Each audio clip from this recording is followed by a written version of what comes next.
there's not a cut here and there's not a cut here. This is a whole actual piece from a barn.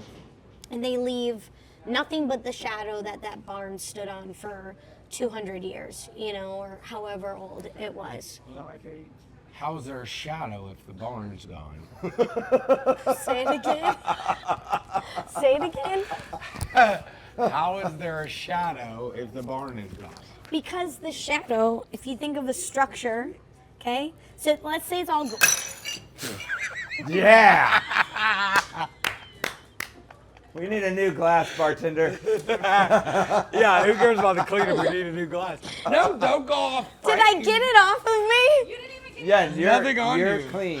You're good. I'm so sorry, guys. You're good. So that made the episode That was awesome. opening scene. I've officially had too much. She's new. She's new. I'm a lightweight, you guys. You're the one out drinking us. Let me start on this side. Oh my gosh, I'm so sorry. Editing's gonna be awesome. Wait, there's... Well, that was nice because we were able to pick the best sellers and things like that. What you found was, Bitch, I can see you falling asleep while I'm telling my I'm story. not falling asleep. Look, just try it.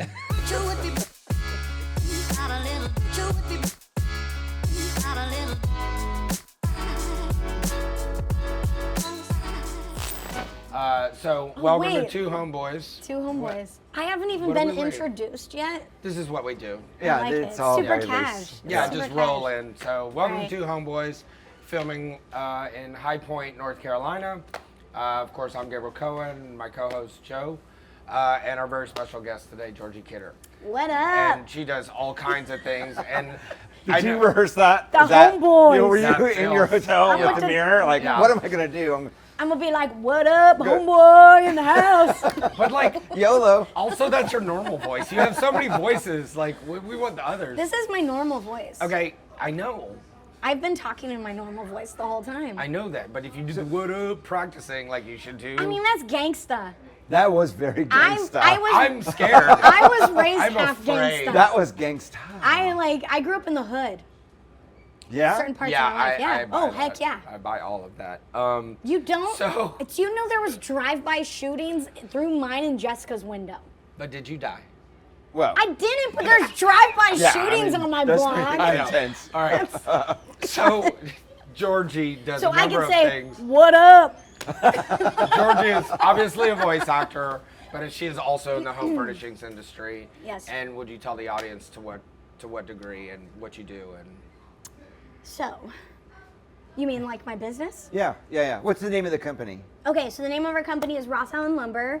We specialize in high-end vintage wood design. So we use basically old American barnwood that's century plus, and we build very beautiful high-end furniture out of it. So it's much different. I think most people, they hear reclaimed wood and they have one image in their mind, which is a very rustic, heavily patinaed farmhouse table, which is so not what we're doing. We can do that, but it's not our choice in style. So we really get down into the old growth grain, which is beautiful. It's dense, it's strong. It's like nothing you've ever seen and before. who's your core customers? Designers. Yeah. So we work with a lot of high-end interior designers, so we're definitely a designer favorite. And right now, we launched our product line about 1.5 years ago. So right now we're trying to get very strategic partnerships throughout the United States to just carry our product. So I don't want to like whore ourselves out, like I want to go regionally, like having dealers deal our furniture, but like I wouldn't have like 2 dealers in the same region, Yeah. So I'm being very careful with that, so it keeps the exclusivity and the demand for the product that way. Well, and it's going well, right? Like in Yeah. a very short amount of time, you were displaying in the hallway of Centerpoint. Yeah, totally. And then you were in IHFC, and now you've upgraded to a new beautiful Yep. space in a Yeah. brand new building or a redesigned building. Where's their space now? So the new space we're in is called the 313 space. I love it. Their first market was this last market in October.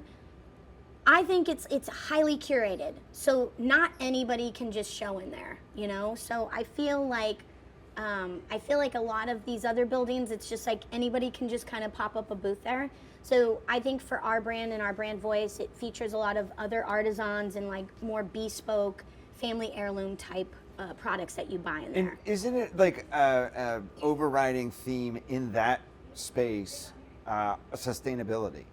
Aren't most of the people or all of the people have some kind of sustainability story I think a lot of them do. Sustainability, like, I think people toss it around way too easy nowadays, you know?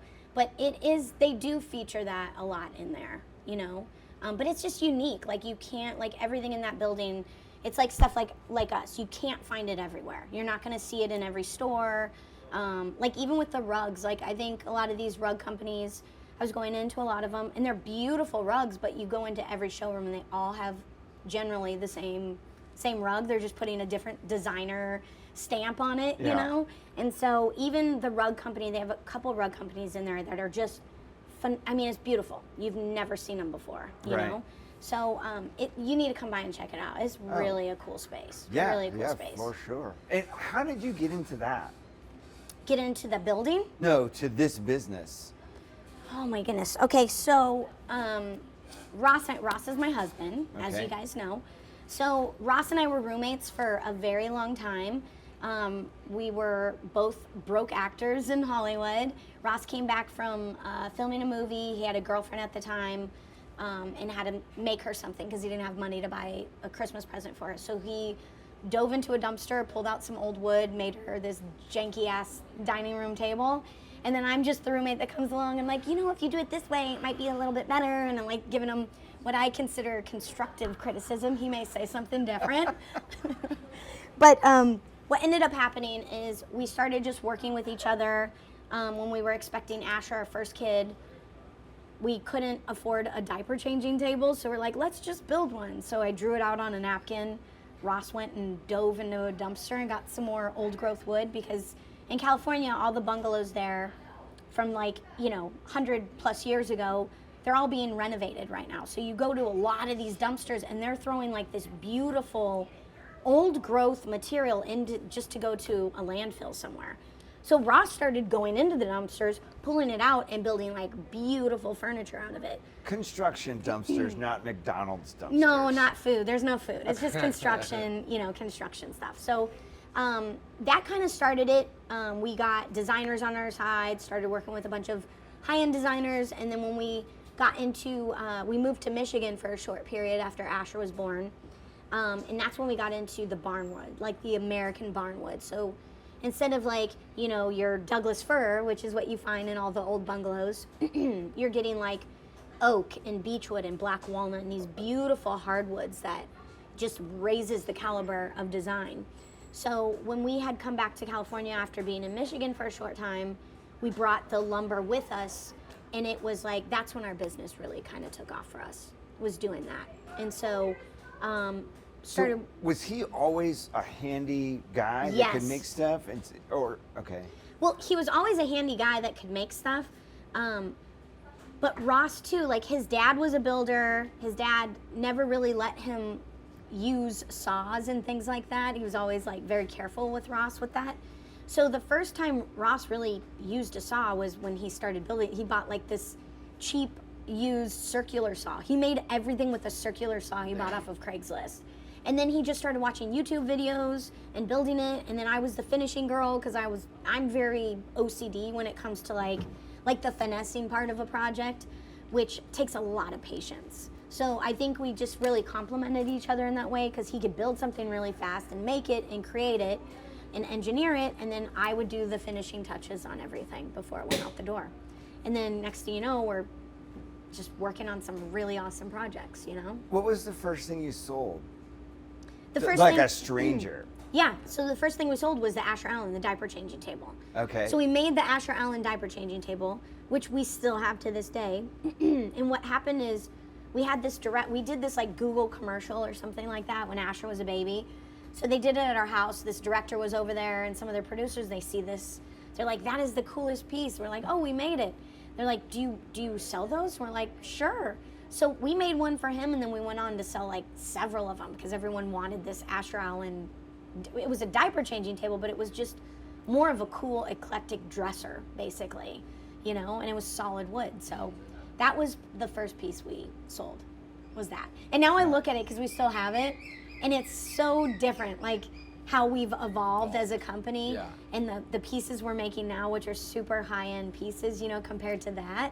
But I'd love to, like, in the next couple of years sometime, do a children's line where we have fun, like we could build, you know, children's furniture that's high-quality furniture, but we're, you know, it could grow with them through the years. You know, they could take it to high school and college and still be proud of it, you know? 1, 2, 3. Wait, do we do it on 3 or do we 1, 2, 3, 1, 2, then 3, clap? and then 1, clap. 2, 3, and then cut. Okay. Okay, ready? 1. 1, 2. I thought. Okay, ready? 1, 2, 3. Oh God, you guys suck. We're not professionals. I have to do okay, so when you're in voiceovers, that's how they do the sound thing to sound match bite, it. yeah. So there's so many times they're like, okay, after 3, you want you to clap and slate your name. So you're like, they're like, and the sound person will be like, they'll count 1, 2, 3, and I'm like, Georgie Kidder. Like you have to say your name or whatever. Why do something you like have to that. say your name?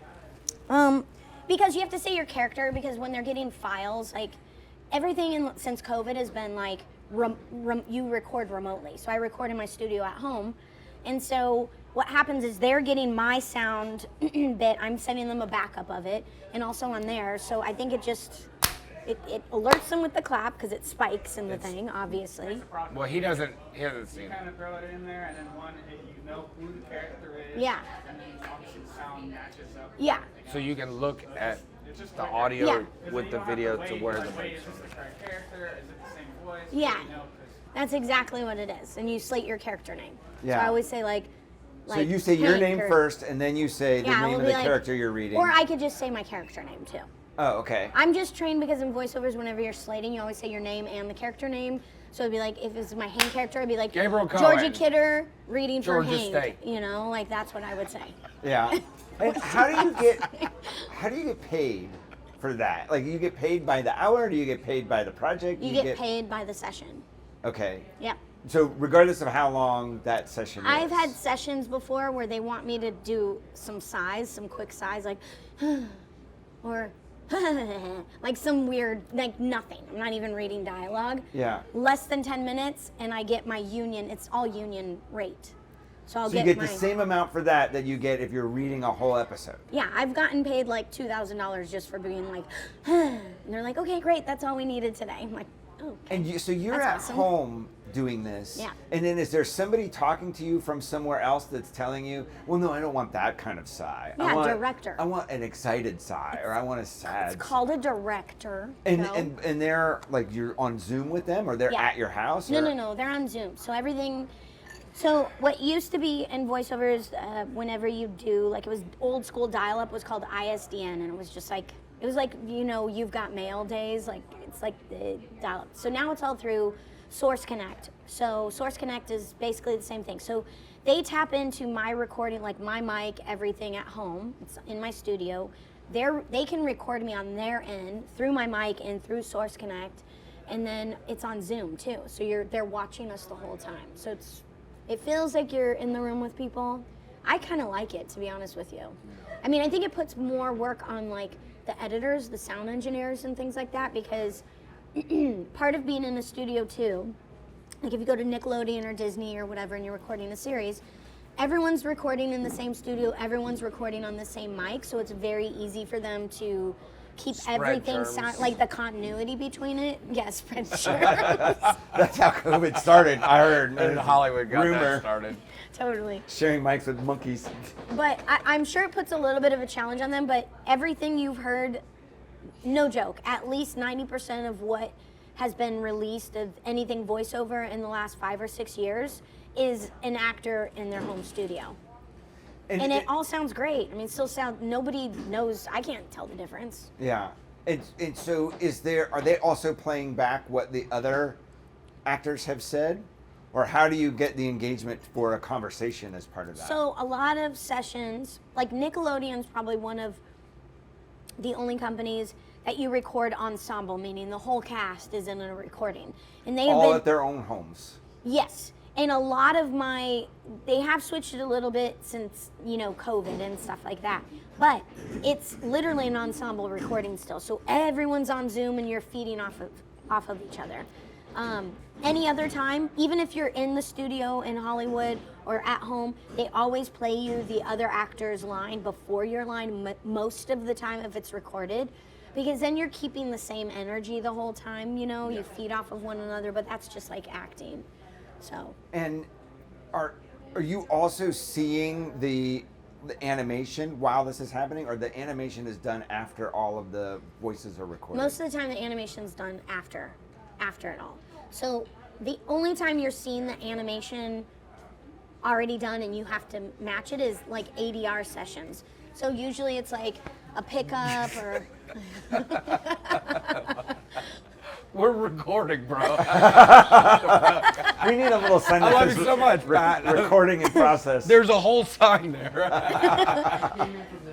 Please do not disturb. What does this sign say? It's just the QRs for the podcast. Oh, that's cool. No, you're fine. Fine. It's okay. You're now going to be featured. That's great. Pat O'Brien, It just everybody. made you famous. Pat O'Brien. All 12 people watching are. I also want to apologize to our viewership for drinking mimosas as opposed to bourbon. Well, it's morning. It is. I was going to get there. I was going to get there. And we're just So getting are we started. finishing And we all did. of that? I mean, and then maybe more. Maybe more. Yeah. Wow, this is how you guys roll. Yeah. But we do have one of our subscribers, followers, friends, Yeah. customers, all of the above, who brought a bottle for us. Oh, really? Yeah, Rob brought us a bottle. So thank you, Rob. We're gonna feature it. Yeah. A nighttime shoot. Where do you guys It's a do your little nighttime early. shoots? I have a studio in the office, and he has one in his house. Okay. Yeah. Yeah. Like when we're not at And market. the impetus for this was, we have these exact conversations here at market. In this corner. And, yeah. This is where it started. This is how it started, and it's like we should be recording this. Yeah, because It's so absolutely. interesting. People told us, they were like, people want to hear these conversations. Yeah. And we were just drunk, talking shit and laughing and doing.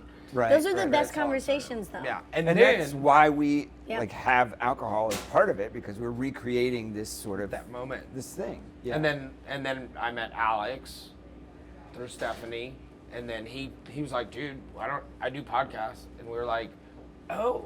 Yeah, that's how it all started.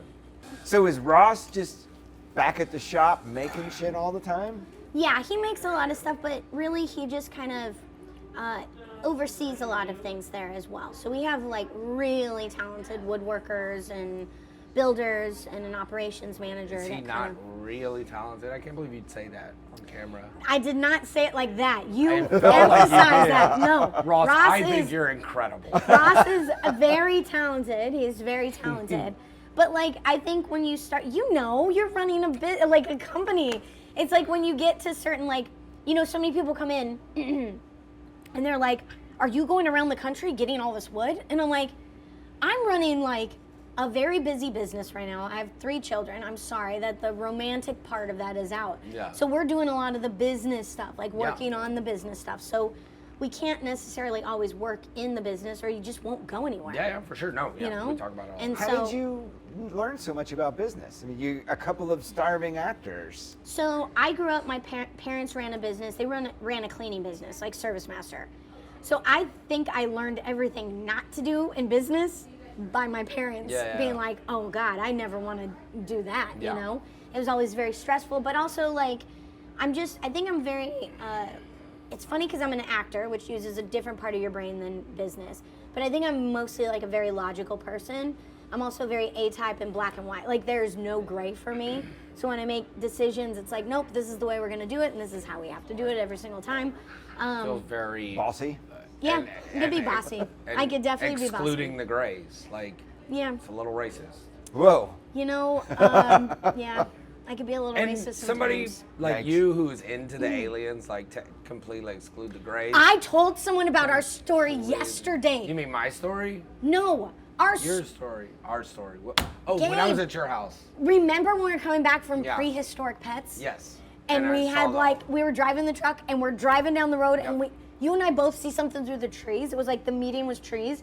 And it was Yeah. like a chromish translucent looking cloud. It was the weirdest thing. And we're both like, did you just see that? So we're trying to get through the trees to see what it was. And we come around the trees and it is gone. And we both looked at each other like, holy shit, that was a UFO. And then I didn't know she was into the UFO I'm not until like that. I was like, oh God, they're real. But Ross is. Ross is so. And I'm big on it. Oh yeah. But I thought you meant the story I told you from the other day.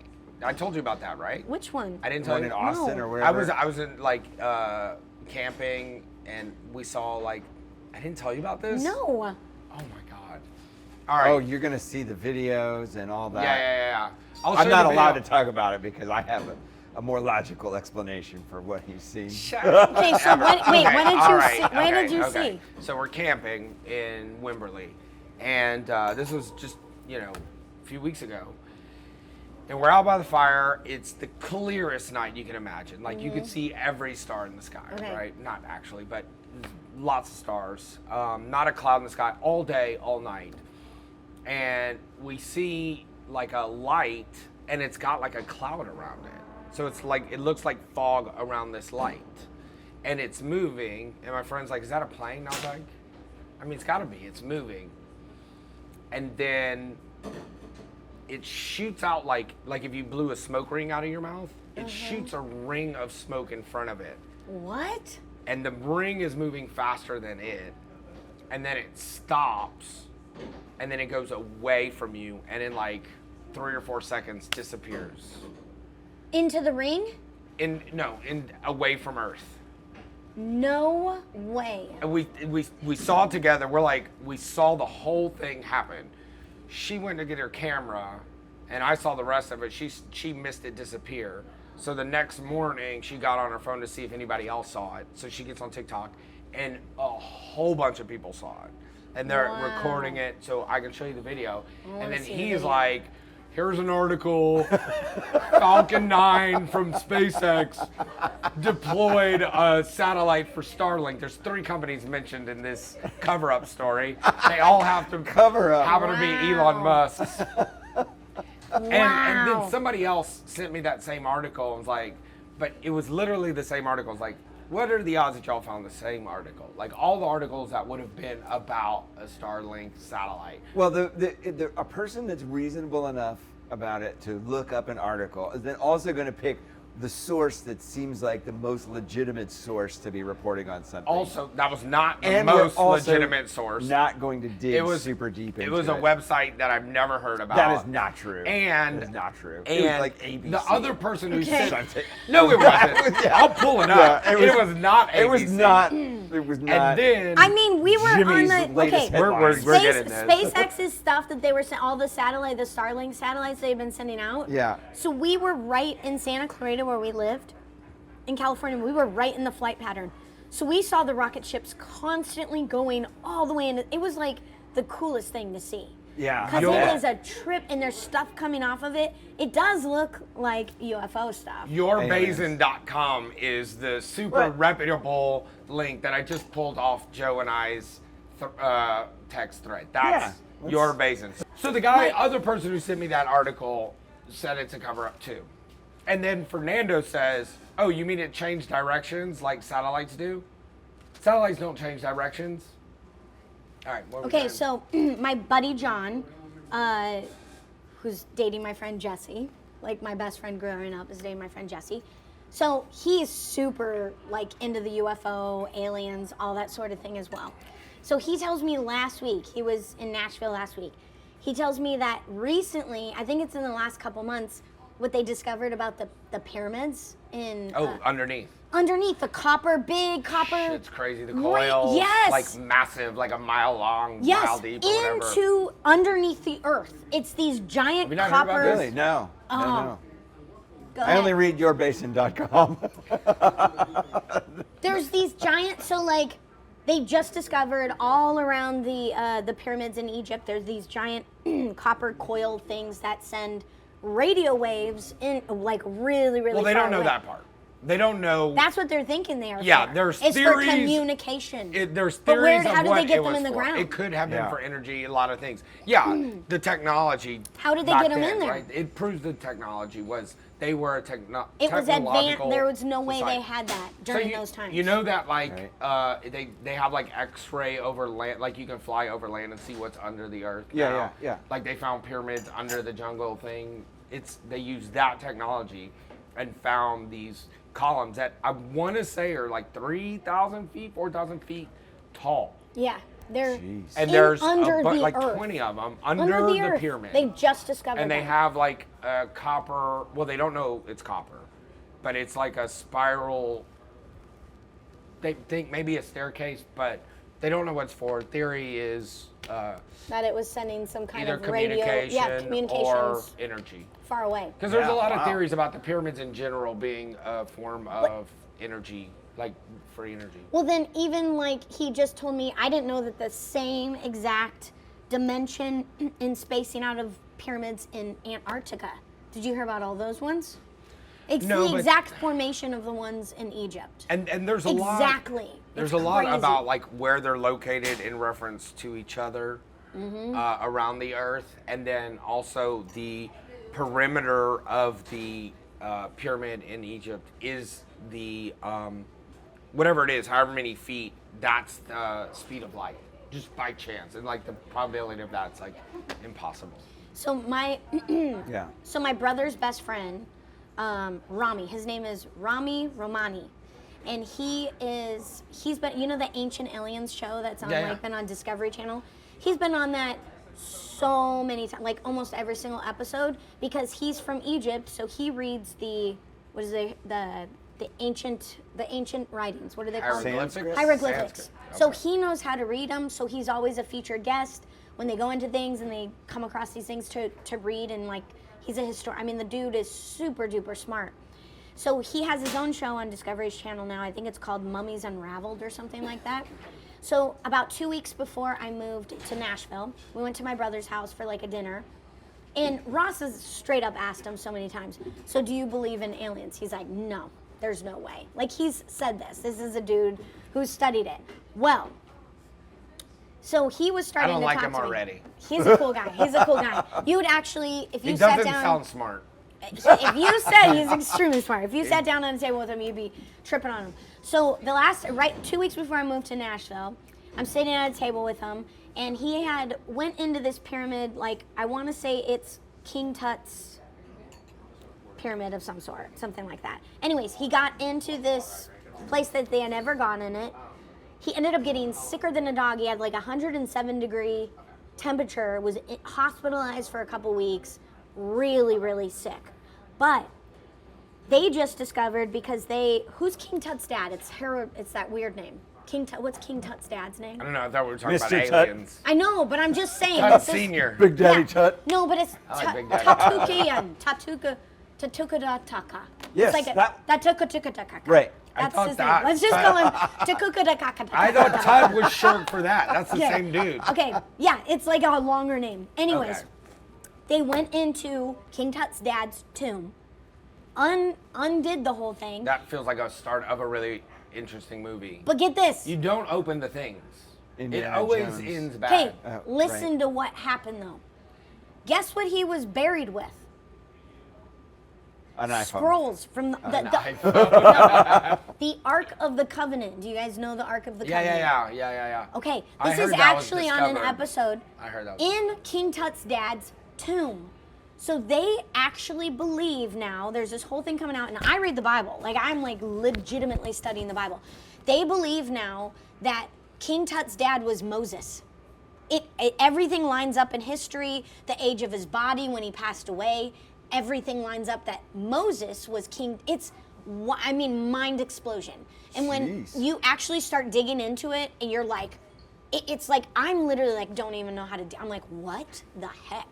Because like, I read the Bible I gotta look constantly. into it. I It's gotta look crazy. You have to check it out. Yeah, I gotta But they look. have a whole entire episode on it on Rami's show, Mummies, and just the Moses one. It's like King But Tut's Rami dad. also doesn't Wow. believe in aliens. I mean, I'm struggling maybe with that. maybe he isn't. He kind of looks like an alien. To be honest so he's with you, part of the cover. I bet you anything. That feels he's right. That's why he has That a checks show. out. Yep. That does check out. He's from Egypt. He's like there's The CIA something. has a lot of people in Hollywood and things Oh of yeah, that nature. and he wears the same exact thing. I've never not seen him. He wears the same outfit every single day. Same outfit on all of his shows. I've never not seen him. yeah, that definitely makes him not alien. wearing the same. And he's a very interesting person. Very fun, very charismatic. But like, Yeah. you would sit at a table talking to him for an hour. I know you would. You would. Set it up. Yeah, I would. I've got questions. You why should he invite doesn't him. believe. You should invite him on this podcast. Oh. I'm being serious. Would he do did it? you not just see the serious we had? Like that Okay. was we Maybe I locked can- eyes and everything. He's kind of a Maybe big I can deal. see if we he'll do it. owed at the same time. I could probably work something out. All right, let's make that happen. Look at our Anybody guests want having more? or now serving. You know what? I was a server for a very long time, and Gabe knows. He came to my house. I love serving people. I thank you. like cook. I'm in the kitchen. I'm like Do you have a go-to thing that you're for can't cooking. fail like dish that you're gonna make if somebody comes over? If somebody comes over, okay. So there's a couple things. Like, I make a really good ragu. If you want a really good ragu, like a pasta dish, that's my pasta dish. I make a really good arroz con pollo. Another That's one like I do. chicken, rice, and cheese. Not There's no cheese. cheese. It's like it's basically I use bone in, skin on chicken thighs. You get rice. It's saffron. It spices and herbs, and it's delicious. I mean, honestly, it's one of the most flavorful, best dishes. It's super simple and easy. And then another one recently is I love Chilean sea bass. So I pan sear Chilean sea bass, and I make this like delicious relish that goes on the top of it, which is a bunch of herbs and capers and olives, and it's delicious. Sounds delicious. It's but really it's good. Patagonian toothfish. Patagonian There's no toothfish? sea bass in Chile. What do you Jonathan, mean check. Patagonian sea bass? I mean Toothfish. Patagonian toothfish. Look it up. It's the most disgusting fish ever. You don't have to Jonathan- look it up right now. Have you ever tasted? It's the best tasting fish. It's delicious. It tastes Yeah, like yeah. butter. You literally I are like, know. They oh rebranded my it. goodness. They as rebranded sea it. bass. Because it is Jonathan this- went to Chile. So they and- bite? They bite you? I don't know if they bite you. It's That's a their toothfish. name. You said it's a toothfish. Look at it because it's got snaggletooth. What is it called? Patagonian toothfish. Toothfish, yeah. I'm gonna look it up right now. And so Jonathan went to Chile and he was looking. Patagonian I want sea bass toothfish. while I'm here, and Yeah. it didn't exist. And that's how he discovered that it was the It's- rebranding. Chilean sea bass, also known as Patagonian toothfish, is a premium deep sea cod found in the cold waters of Southern Ocean near Antarctica. You heard Look it at here that first. fucking guy. Oh You my ate that gosh, shit. You that ate is shit. wild. Enter picture here. You know then what we'll else you zoom it need in to? and out I like don't know that. if you could zoom in on this. No, we'll enter it. Okay, so you need to also enter your video with the leg lady. Jesus And when we were Christ. talking about aliens, We're not It's gonna be so hard to edit. it's gonna be so good. Like, Alex to is pulling apologize his to hair Alex. out. dude, you know what can happen though with this? If you do that, then you're building backlinks to this whole podcast. I'm being serious. Yeah. You're like, you can send them to another thing, like check the video out here on our YouTube channel. It's like, it's all. So you're building your own backlinks. It's like great. It's just this awesome cycle. You get tons of viewers that way. Like and subscribe. See, I know you're a marketing dude. Like Check you them know out. all this stuff. We don't want followers. Haven't you noticed from our follower count? I We're don't know. actively trying to I avoid haven't followers. even looked. I didn't even approve this through my agent. Yeah. Oh yeah. I forgot I about could that. get in so yeah. much trouble. Oh, You're we need screwed. to have I'm we need to joking. have you Blackmail. sign I'm a joking. Release. waiver. No, you don't. I don't know. I'm my own boss, okay? I How can did do you my get own thing. into voice acting? And You why want to haven't we heard actually hear voices? this? You want to? I don't want to do Well, voices. And you can't talk about the characters. Here, click the link below and see this character. Now it's going to take it to my back link. We like your backlight. Whoa. Thanks, Kim. I knew I was doing something for you. Okay, so voiceover. You want to hear the full story of it? Yeah. Okay, so I played sports my whole entire life growing up. Like I love sports, soccer, fast pitch golf. I did them all. So What's fast pitch golf? fast pitch, like underhand based. Oh, that was fast pitch, women's. comma golf. Yeah, that's like, yeah. I kind of just said Fast it. pitch. Yeah. Are you correcting me That's on how my I play voiceover? golf, Like, though. on I my- play golf like that. I have. Like, I've never heard of this. I still This is- lost. But I was my senior game on my senior game. We're over here. I know, I got distracted. I'm ADD. Oh, wow. That's what I mentioned earlier. Just saw it happen. I'm like, Did you see how the click brought her back? We need a little clicker like that. It's great. Oh, one of those dog things clicking. No, so my senior year of high school, we were playing like one of our rivalry teams. It's like the game that all the scouts came to like scout me out for soccer. So I was going, long story short, to get this header, and I was full on sprinting. I was very, very fast, and I'm small, so I had to get a lot of speed to jump.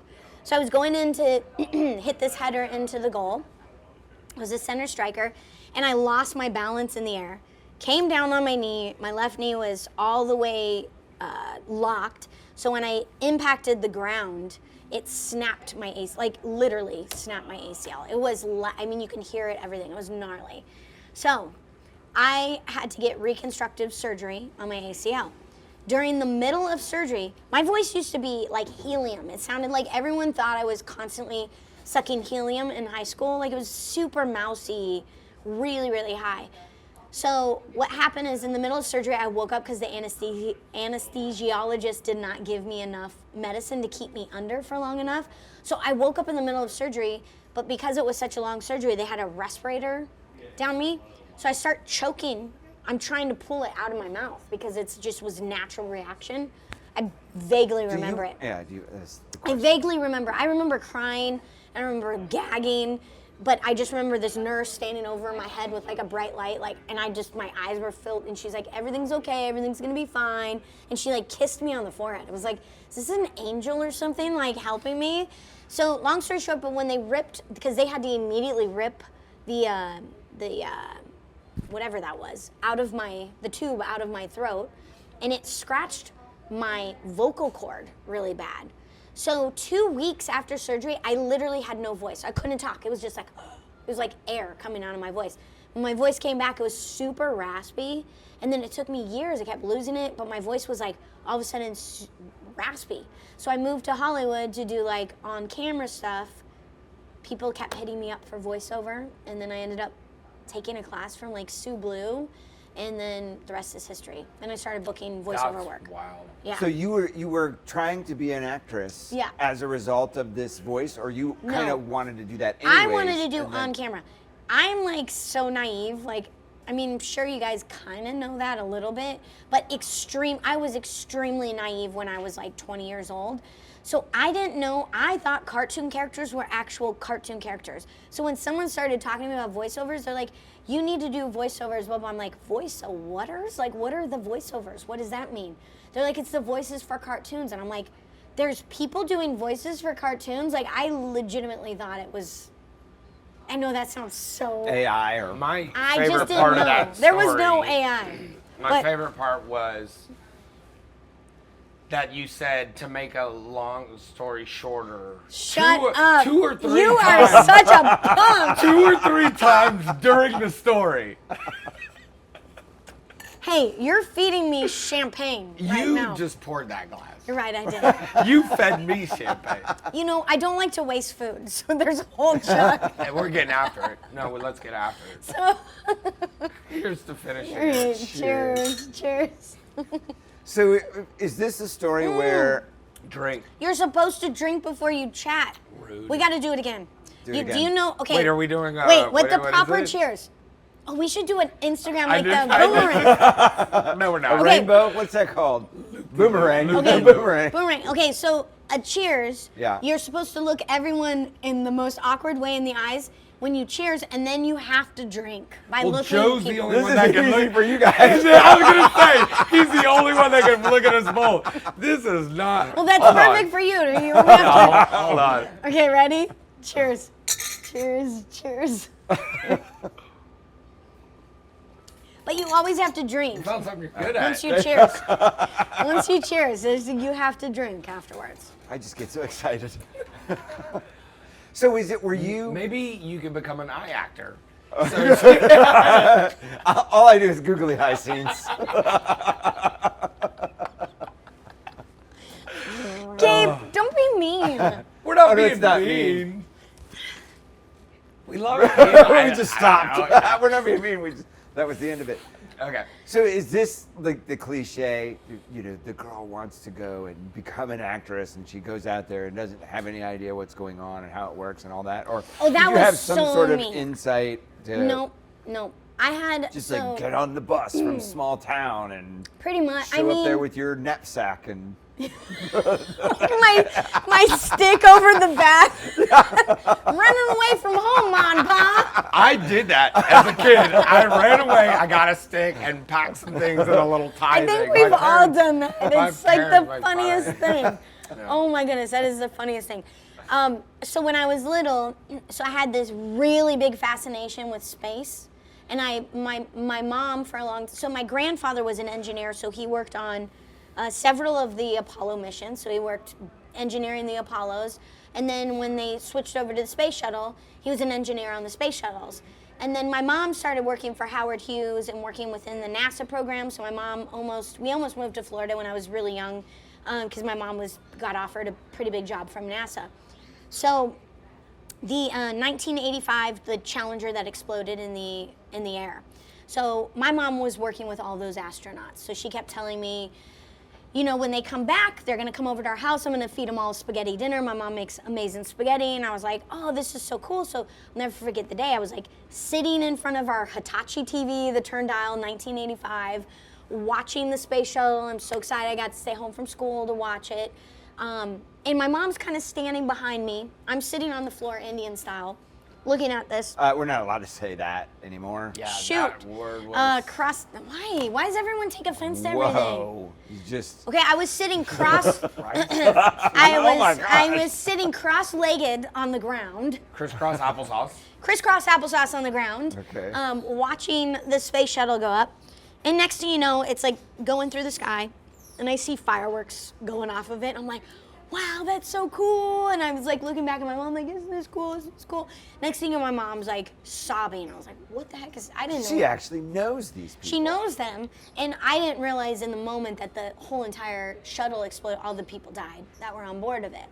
So I had between my grandfather and my mom, and then just my like daydreaming of being an astronaut when I was a kid all the time. But then I also loved being on stage, and I loved making people laugh. So when I decided to be be an actress and go to Hollywood, my parents, their line to me was like, wow, you're shooting for the stars either way you go, right? And I was like, yeah, pretty much.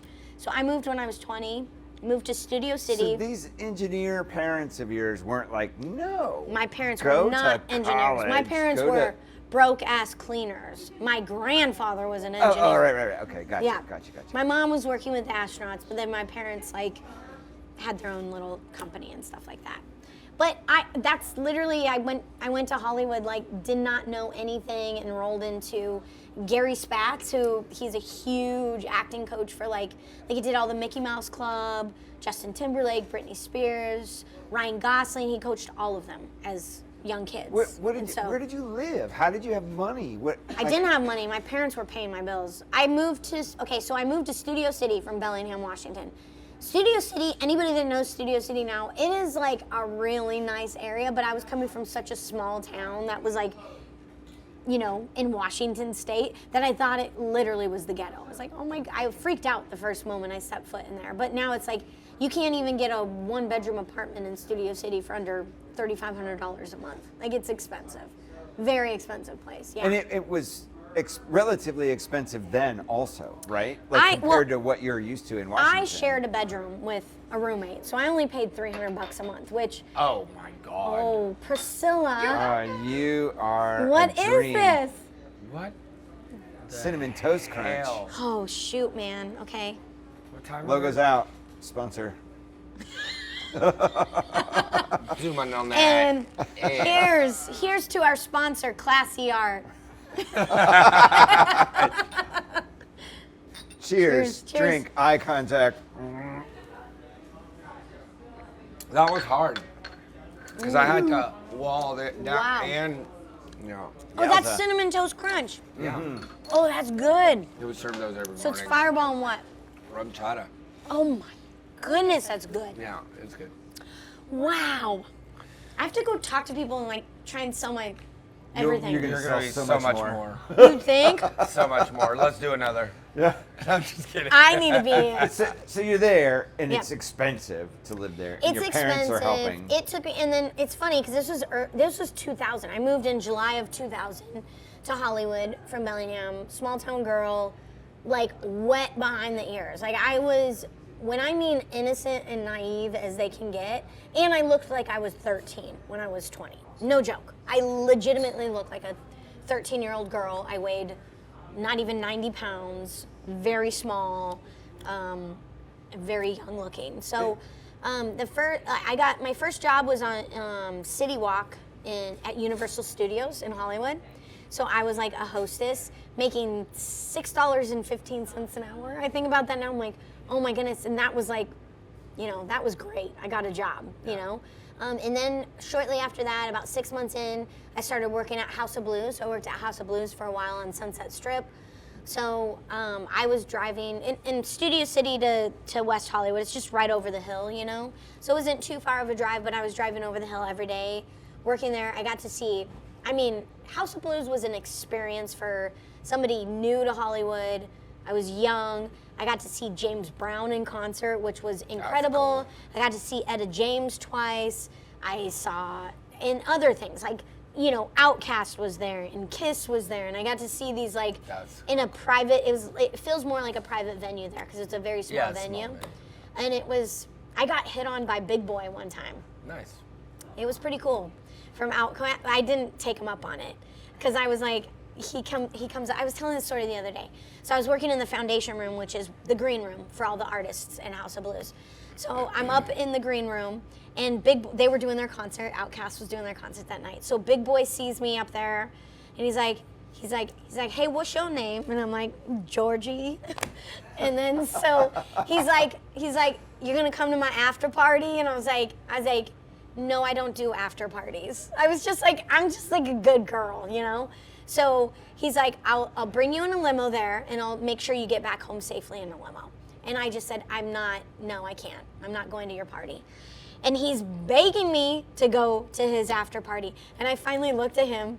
I was like, listen, here's the deal. I'm a virgin. You need a girl that's gonna give out to you tonight. I'm not that girl for you. So I'm just gonna go home to my house and you're gonna find somebody else. And he's like, okay, sure. He was like, she's right. I was like, Game, recognized game. I had to That's break it funny. to him. I was like, I'm not having sex with you tonight. If that's what you're thinking, send me Big a Boy, limo. is this true? It is. Comment Big Boy, below. Yeah, early 2000. Big 2000. Boy. It was 2001. In the foundation 2001. room. In the LA, foundation room. LA location. You're giving a concert at House of Blues on Sunset Strip. Big Boy asked me out on a date. And he's not going to comment because he got turned down. Yeah. But actually, that's kind of gross, Big Boy, because I look like a 13-year-old girl. And you were like a But man. that is Hollywood. Like, I mean, it is. We're It's all like- discovering that Yeah, now. it's like P. Diddy and Yeah. who else? He was Epstein. Yeah. But so, what gave you the confidence to think, everybody knows the stories of all of these people that go to Hollywood and don't ever make it. It doesn't Oh, work. yeah. Like there's a million people trying to make it and one makes it. So you're trying to find a lottery ticket here. Did you know like I'm gonna do this, or what was going through your head at that time? I'm an ambitious person. Like anybody that knows me knows I'm an extremely ambitious person. I have a lot of faith, and so I don't know. I just go after things I think in a little bit of a different way. But even with Hollywood, the statistics are, so you have the union, so you have SAG-AFTRA, and somebody told me this one time, and my mind was like legitimately blown. But it's true. These are true facts. So out of 100% of the union, meaning 100% of actors that are in Hollywood, 2% of those 100% of actors actually make it. 1% of them make, 1% of them are working actors. 0.5% of all the actors. So even the working actors aren't necessarily making money. 0.5% of the actors are making over $20,000 a year. Just to put it in perspective. Holy cow. So No, I why am, does anybody pursue that? it's stupid. That's Like so I've dumb. been on so many different panels and interviews and different things with like young actors coming into Hollywood, and they're like, what would you, the thing is, like, what would you tell an actor if like they were starting out? I'm like, get a life. Like, find, Don't do this. honestly, I tell them, like, don't stop your life, because what happens too is people, like, you'll see a bunch of like really sad, just broken 40 to 50-year-olds that are just like still waiting for their break, and they're living in a studio apartment in the crappiest area of Hollywood, but they're like our age. And it's like, Whoa. I'm like, find something else you're good at as well. If you want to pursue acting, that's great. Put your heart into it, but don't stop. Keep your mind open. Keep yourself open to other opportunities that are going to come to you, because I feel like so many people put everything on hold for acting, and they're the people that are just they're miserable 40 and 50-year-olds because they're still waiting for their big break in Hollywood. Yeah. And then that's like you walk into any casting room and that's what they see. It's like if you're desperate for that job, which most of them are, it's such a turnoff. Comes off. But that's how it is in business too. I think that's why I'm so good with business. Is it's like you're just, if you're confident and you know who you are and you know that you have other things that you're good at and you know how to make money, and it just gives you a different, you walk into a situation a little bit differently. Because you don't need it. Your life doesn't depend on it. Right. Like in that. I don't know if that makes sense. But Yeah. Yeah, it's an abundance mindset. Yeah. It's just an abundance. Yeah. And so it's crazy. It's really sad, actually. It's a very sad place. It seems like it. It really is. If you had a normal amount of ambition, could you make a living as just doing the voice acting?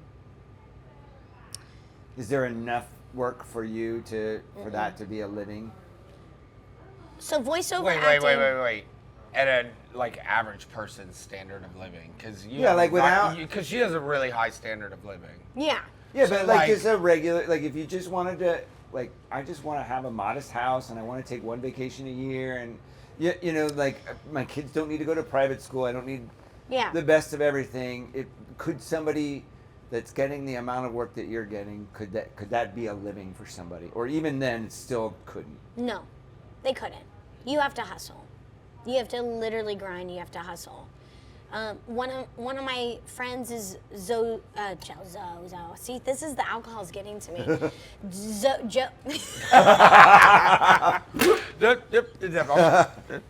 that me or It's oh, fine, that's it's my the bag. bag. Is Joe Zija. He's an extremely talented voiceover actor. He's really good friends with Ross. I've been friends with him for a very long time. That dude hustles like I have never seen. Hustles beyond anything I can ever hustle for, to make ends meet. He does well. He makes very good money. But voiceover is even harder than on camera. If you're going into Hollywood, your best bet is just doing on-camera stuff, to be honest with you. Because you don't get famous. being a Voiceovers, voiceover. it's like a smaller pool. When you get into voiceovers, it's a smaller pool. So on camera, you got a larger pool because there's so many different things to do with on camera. You could be, supporting, guest, you could be the main, or you could just be a background extra that's making a couple bucks every single day, doing that. When you get into voiceover, it's the hardest thing in the world. It really, really is. Let's bring the monkeys over. Bring a monkey. Okay, Monkey? let's bring it. Are Monkey you on going to go camera? get it, or am I going to go get it? I'll go get Robert. Put the drinks over there. Oh, well, Because they want the drinks. the monkeys want the drinks. How much of your time is spent on acting compared to Ross Allen? Oh, acting is like a Oh, Ross really? Allen. No joke. I spend probably 40 to 50 hours a week on Ross Allen stuff. My acting, what's funny is like through this transition, I've been focusing more on the Ross Allen thing over the last several years, and just kind of putting voiceover on the back burner. But I'm still on. Like I have a show that just started debuting the beginning of this month. So I'm still doing stuff, but I've been saying no to a lot of stuff too, because I can't spread myself too thin. Is that in frame? I have 3 kids, so it's like I have to, but I put at least 40 to 50 hours a week into raw sound and stuff. Voiceovers, I put 30 minutes a week right now. Oh, really? And so if you're on a show, like you have to do it. You have some sort of contract that says as long as this show goes. I'm seeing my committed. commitments through. Yep, I'm seeing my commitments through. But like, a lot of people have wanted me to do shows in the last few years, and I don't have the capacity right now. And the industry has changed a lot, so there's a lot of stuff that I've just been Hey, baby. not as comfortable doing. I don't agree Our with guest. that. Hi. Is there drinks? Yes, We'll there put him is. over there. Oh, this is the cute one with his little Hello. Star arm Wars diaper. Put your arm out, Joe. No, she's gonna have the drink. Hi. How are you? I know. You Yes, it's are over an there. alcoholic. I was talking to you, Georgie. No, he likes me because he likes my hair. He started playing with my hair earlier. Yeah. And your necklace or jewelry, or is that your microphone? Hi, it's my microphone. What's his name? Merlin. Hi. Oh, hi. Merlin the magician. He's checking out the goods. Yeah, buddy. Hi, Merlin. Merlin, you're my hero. But It's okay. they were telling me about it yesterday, and he has a Hi, how tendency are to you? get into the cleavage Well, because don't take off women my have hat a again. tendency I to know you put took it things off there, earlier. so they have like prizes. Oh, in really? there, right? Oh my See it gosh. as like a pocket. So like if I have something here, he'll check it out. Hi. When I went over there, he Do pulled they- my so they pockets bark? around, just made a mess of it, They and now bark. I'm shit. He's so cute. I think he likes me. Oh, he wants you because you're close by the drink. He wants the drink. Yeah. Does he really With a drink stranger, it's more transactional. though? Okay. Like right now, we were sitting there. Yeah. One of I forget her name, but one of the girls, the mom. Yeah, Patty. Yeah. She was close to the bag with all the treats. Yeah. So what do you call it? She wants to get close and be all cuddly, hug her. And she's Yeah. like, oh, she loves me. And then she realizes she's like, She just she's wants. trying to get She's the just bag. using you. With strangers, everything they do is, well, if I give her so much, she might give me something. Yeah. That's, That's so cute. interesting. That's so cute. They're so smart. I like want a monkey after. Yeah. I mean, they're so sweet. So smart. But is it what's like the maintenance on a monkey? In what way? Like okay, so I have 2 dogs, so I just think of domesticated animals like a dog. So it's a lot more different. Yeah. They're more intelligent, so most people have a hard time with them. People try to compare it, but it's really tough because they tell you what they like and don't like. Yep. Yeah, like them, if you see how we do the photos, we tell you to put your hands on your lap. Yeah. All they want to do is strangers. They Yeah. tolerate meeting you. They'll You know what sit with images you, are back Yeah. there? photo, they're happy. They might let you pet on some, but they're loving, but they're not cuddly. They don't like all Got that. So they it. just want to stay around. So what do they like eat? Like what do They have the same digestive system. just as us, Yeah, right? But Okay. most people make a whole deal about, oh, they need special foods. They can No. eat the same. Okay, so like The main thing you just Yeah. have to restrict the sugars. And Got it. instead of just giving 3 big meals a day, you have to separate them. Got it. Like they eat 6 times a day. Yeah. Um, Merle, do you want to come? meals with like a bowl separated, just because Got it. the, Did you get to play with the monkeys? overeat. Yeah. Yeah. If they- I mean, I'm playing with the monkey Yeah. a lot. This morning too. So where do they go to the with a bathroom? Like if they're in a house? Oh. That's made so where they don't have to wear the I diaper. just sat Kind of like a litter box or Litter something? pans. Yeah, okay, got So- it. I want my hat on though. You can't take my I hat off. have Sorry. a cactus called monkey tail. Oh my god, I I'm in bought it, love. I mean, Yeah. it's and so I sweet, chopped right? it up so I could propagate a bunch of them. Yoda. And It's Yoda. They look like this. And then Yoda. I'm gonna name Yoda. them Merlin, Cody, Yoda. Lola, and Oh, Sasha that's after cute. Yeah. Yoda. Yeah. You don't like it? Well, He thinks it's the Look how it same. He likes, grabs. compared to the others, he likes plain colors. Like at night sometimes because he does it a lot. I have to flip it inside I out. mean, the eyes trip me out. It looks like it's like human. It's very, very human-like. It's that's where we came from. These I are mean- your ancestors. We came from apes. This is I a mean, monkey. They're different. It's. Oh. I mean, it's crazy. monkeys, they're But the amazing. eyes, like it's so real, right? It's like you see the soul. He's got It's ears not like we have ears. Like, you know, his, Oh my God, they're so beautiful, actually. They really are. What you looking for? What's the go-to? Oh my gosh, they're so cute. I love how curious they are. This Jojo, one put your mine, hands. this one's mine. Elmer. You can't have it. He wants the drink. He does with the drink. This is mine. Are you hungry? He just sees it. He thinks it's orange juice. Yeah. Yeah, that'll mess you up, man. Thank you. This orange juice will mess you drunk up. monkey. Yeah, in the back. Did he take my We're mic filming off? now. My mic's still on there, right? Yeah, All you're right. still monkey. I missed my drink. Merlin almost took your drink from you. So, Welcome back. Is that a wrap? Oh, it can be. Is it a wrap? I mean, We didn't finish the drink. That's so much. Wow. That's so much. we're now just getting to the thick part of the bottle too. That's true. Oh my God. This is She's putting them down. hardcore. You know, Well, I appreciate having an expert here with us. I just got to clean up my act before I go talk to customers. Are you you doing the smoked cocktails Heck yeah, you're coming with, today? with your wood? It's so good, yeah. I got my smoked cocktail pin on. That's right. You're ready for it today. Yeah. 3 to 6. You guys have to 3 come to by. 6. Please come by. Yeah, for Don't sure. go without It's me. and you'll get No, to no, you'll get wanna to see see it. the space too. Yeah. No, but I Like, mean, walk I around need the you to space. remind me, so like we'll go together. Yeah, yeah, 'Cause yeah.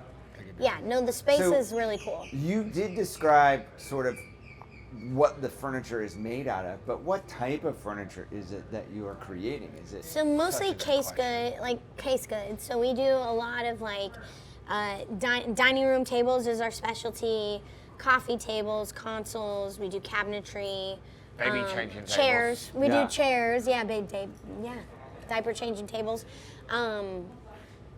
Yeah, we got like we have home goods and accent pieces like stumps that can be used in so many different various ways. So it's really cool stuff. and you said, you know, we're not driving around dismantling barns to Yeah, get this no. wood. So how are you getting the wood today? So we have like 3 main vendors, pretty much, that we use throughout the United States, and there's 2 different ways to deconstruct a barn. One is demo, and one is dismantling. We do not work with the people who demo because there's a respect. You have to think like these barns are in people's families for century plus, 100 plus, 150 plus years. And a lot of them are Amish barns, so they're handed down per generation. And they don't sell out the farm, so nobody else will take over the farm. It's handed down to the next generation. They work on the farm, they work on the homestead, do their thing. So the only ones we take down are safety liabilities, because some of these barns, and I've seen them even just being in Tennessee now, you drive through and you see these beautiful old structures that have been standing for 150 years, and they're still very strong. They're giant art pieces, because these were like, there's no metal in any of these barns, not a single piece of metal. They did all their nails, they poured them on site. So the nails that you take out of things are just square head, triangle head, circle head. Like, they're so different than what we're used to with nails nowadays. And they're strong, they're beautiful. You don't want to take them down. The ones we take down are liabilities. They're safety hazards because they're ready to come down, and God forbid they were to come down. Like a single beam, like even an 8x8 beam that's like 10 feet long, that's a widowmaker. 8 by 8 is, Huge. yeah, that's heavy. That's huge, but you have to think like if you have a whole barn that is ready to come down, you don't want to be anywhere in that barn. So a lot of time, the people go down and dismantle. The demoers will just knock it down. They'll take what they want from it, and then they leave a mess for the people who have, which is usually an old couple, which is very sad. So our guys go in and they dismantle piece by piece, and the way you can see that is there's not a single cut in the wood. Like, you'll see our lumber come in, and that's what I like to show people. Like, there's not a cut here and there's not a cut here. This is a whole actual piece from a barn, and they leave nothing but the shadow that barn stood on for 200 years, you know, or however old it was. How's there a shadow if the barn's gone? Say it again. Say it again. How is there a shadow if the barn is gone? Because the shadow, if you think of the structure, okay? So let's say it's all. Yeah. We need a new glass, bartender. Yeah, who cares about the cleaner? We need a new glass. No, don't go off. Did I get it off of me? Yeah, Nothing on you're you. clean. You're good. I'm so sorry, guys. you're I'm good. So that made the episode That was awesome. opening scene. I've officially had too much. She's new. She's new. I'm a lightweight, you guys. You're the one out drinking us. Let me start on this side. Oh my gosh, I'm so sorry. Editing's gonna be awesome. Wait, there's This also. Okay, no, this has to be no. Oh, absolutely. Oh my gosh, you guys, I'm so sorry. Glass. it might be better on that side. Yeah, do it on that Get side. it? What's that? Wow. Definitely the best. What was the question? How's this Shadows of shadow? barns? She's like, all that's left is a shadow of the barn. I'm like, but there's no barn, and the way science works. My gosh, I'm so sorry, you guys. Wowza. Wow, that was a big We need a new break. glass. I'm sorry, Priscilla. Gabe, you can't just be. Be careful. Don't cut your fingers, please. You're fine, dude. It's all good. We're still rolling. We're still going. So be sorry twice. You're on our podcast right now. Careful, careful. See, they're all rolling. But we I'm so sorry. had a thing, Sorry. and that's staying in the. Wow. Okay. Authentic. Oh, that was fantastic. I'm not killing time. I actually need to get back to my showroom. So. That was so great. Well, we can wrap on that. I do have. I Let do, that be the last frame. we could just let that go, but I do have another question. Yes. So, don't you run out of material at some point? No. Like, there's only so many barns to be dismantled. There's out there. actually. It's not sustainable. To be honest with you, there's actually a lot of extremely old barns in our country that are still beautiful. You just won't touch them. They're absolutely gorgeous. So we have enough in the country here, but what Ross and I started getting into in the last couple years is European structures. So, like right now, in Yeah, our, take those guys' barns. No, they're not barns. They're old structures. No so tariff. Right now, I just bought a bunch of wood from an Austrian warehouse that was 600 years old. This wood, when I'm telling you, is some of the most old-growth European oak, beautiful. That I'm like, that doesn't go to normal projects. That's for like my limited edition release of piece of furniture that I charge top dollar because it's got a story, it's got history.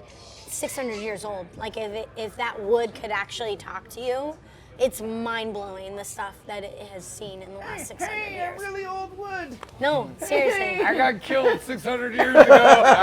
I remember being a tree. No, but it's I mean, it's cool. I do It's fun. voiceover work too. You all right, do, relax. you do great. You do great. You should totally totally go to Hollywood. It's a very niche market. I totally only go do to You should 600-year-old throw wood. the tango shit away and move to Hollywood. Oh my gosh. Hey, totally. Terry.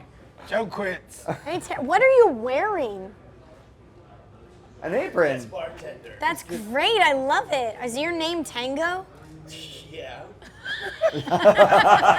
And I'm Cash. You might have seen our movie. I did not know that. That's great. Yeah, but I wanted to wait until this is cleaned up before I started. I mean, you have a good voice for voiceover. Thank you.